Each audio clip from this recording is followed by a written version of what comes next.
It's 3:24 in the morning. Obviously, fuel's up. Still getting kind of new to all this video shooting and everything like that. I'm trying to give you guys an update of everything that's going on. Brian's already up there. He already started getting everything rolling.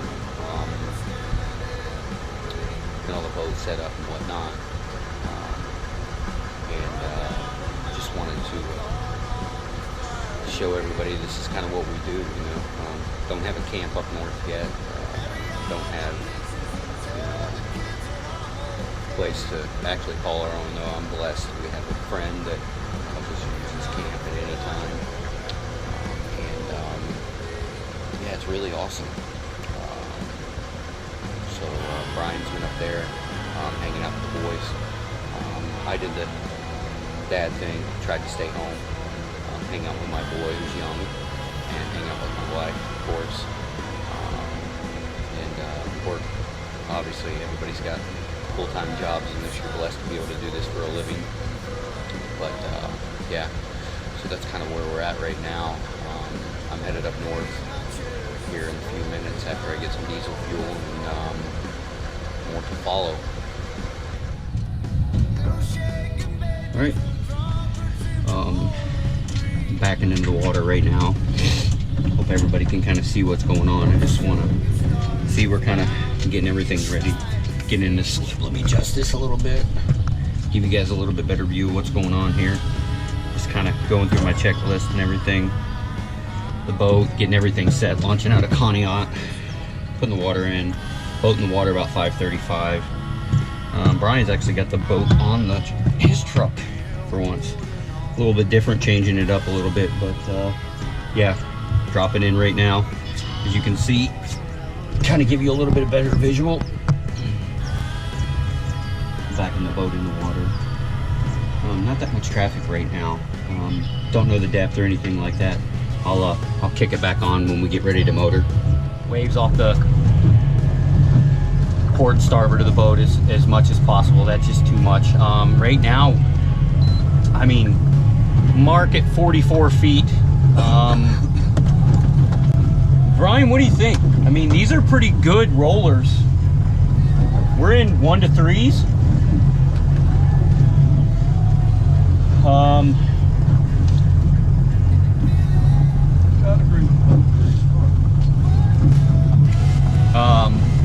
So that's how I kind of set everything up.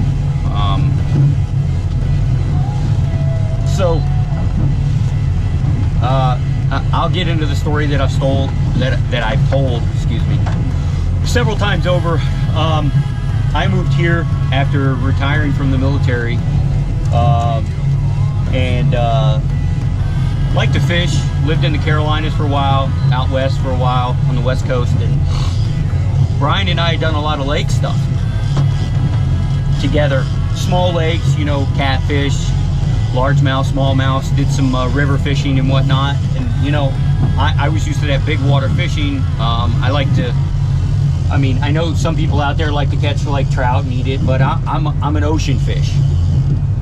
And I ate walleye when I was a kid, you know, 25, 30 years ago, but don't really remember the taste. And I had an open bow boat. Granted, mind you, when I say open bow boat, fish and ski, and I would lean more towards the fish or the ski part of it, not the fish part. So Brian's like, yeah, if you want to do something bigger, let me take you up to Lake Erie. We can do some walleye fishing.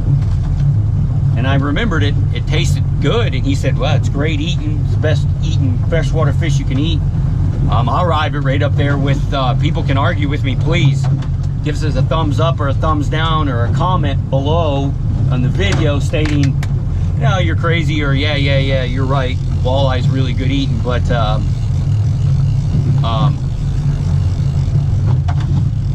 we come out and it's a flat, calm day, and it's late. It was later in the season, wasn't it, B? Yeah, it was later in the season. So we ran out about, I'd say, 5 miles out of Walnut Creek. Just up the coastline here. Great day. We're fishing with like no rod holders, holding them off the back of the boat, no room to move. Good day. We caught some walleye, caught some eaters. Had some major trailer issues, didn't get onto the lake until late. We caught that steelhead that day too. Yeah. Caught a big steelhead that day. That was our second fish of the day. Yeah, second fish of the day, and I thought it was a walleye, and he's like, no, buddy. No, that's not a walleye.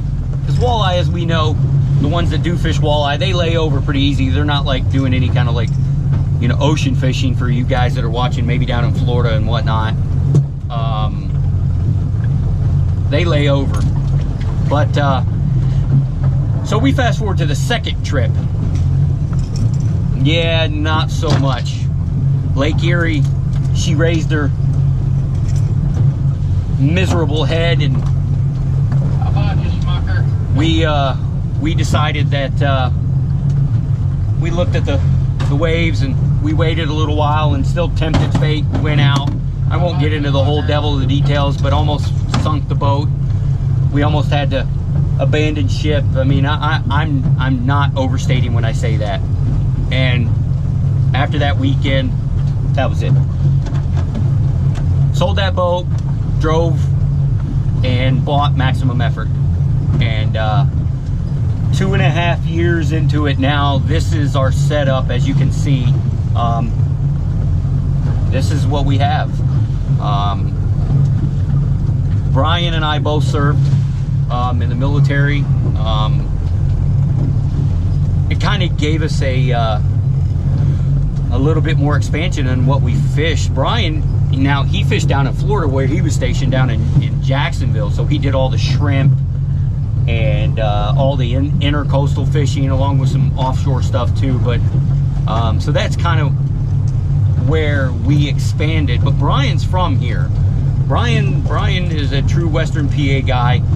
He's fished these waters longer than I've been alive with his father. We've just kind of picked that new affinity up for carrying on the family tradition, I could say. I've got a young son that eventually will be out here mating the boat, putting him to work. And I think that that will be really, really enjoyable to pass down the legacy, so to speak, between you know, the merging of my family and Brian's family. So that's kind of where we're at with everything. We're dragging gear right now. We got 2 off the back, and then yeah, 2 off the back right now. And Brian is getting everything set up. Ohio waters, as we know, 2 rods per man. PA's 3. The limit doesn't change, 6 per man over 15 inches. So obviously just me and him on the boat, that's what we are looking to catch. I'm running right through some data right now, through some old gear. Haven't marked any fish yet, so we'll see how that goes. All right, potentially first fish of the day. Brian just hooked up.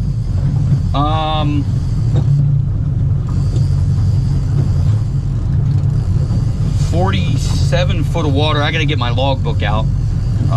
That's the only thing I did forget. I keep a logbook. Kind of helps me with data. And you lose track because of the limit, so I got a little clicker down here that I use. This is nice because you're gonna see that, like the hands-free, I'm gonna be able to not have my phone and turn things around and whatnot. And nothing? Nothing? Okay. Yep. False alarm. That's right, we got one on. Like 6:15. Brian just gonna flip it in the boat, hit me in the leg with it.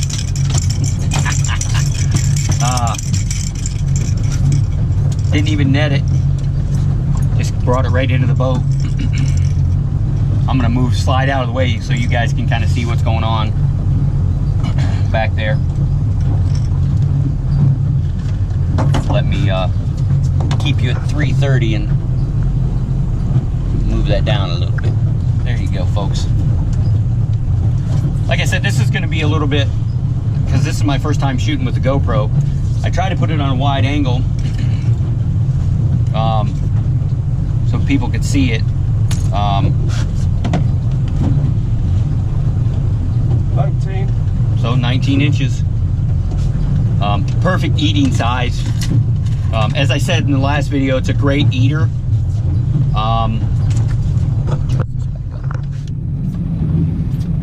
Perfect eating size.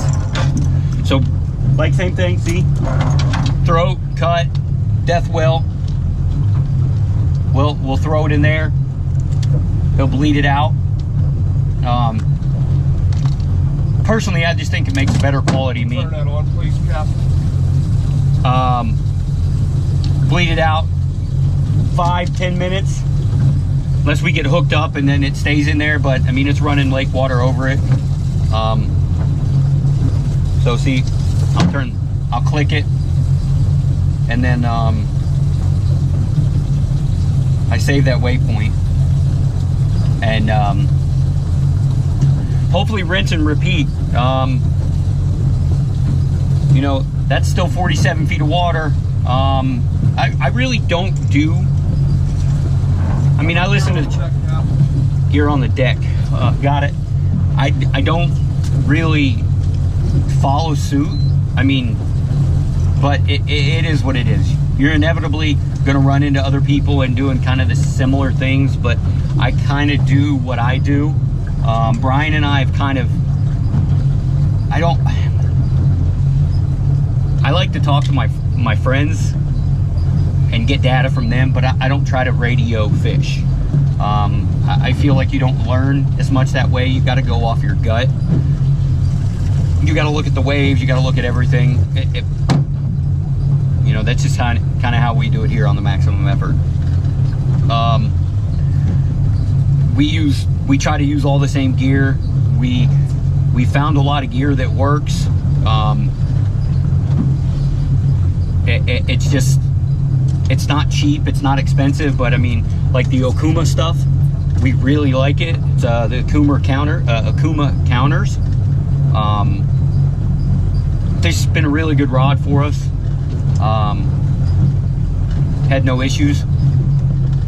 We have that, I'll show everybody, that extending net right here by Ego. It's been pretty good. The thing I'll say about them is that they stand behind their products. Last year we had an issue with the extender, and they just sent us another one. I mean, that was really, really cool by Ego. And it works real well, especially when you're, you know, in a little bit of rollers and you need to extend that fish out, or that net out. That works really, really well. Yeah, we use kind of the same stuff. We run planer boards, as I discussed in the last video. And we were having problems with the planer boards dragging lines, the planer board lines out in rougher seas. We were just tying them to port and starboard of the drop rails. So I had my buddy Dan DePaulo at ADG Fabrication. He's like, oh, I can make something like that to get him off water. And I'll shoot a video later to show you all what they're like. This is a prototype though, and it works really, really well. We're not running them right now because really we only run 4 rods, and we really don't need them per se. I mean, we'd like to use them, but it's a little bit more work.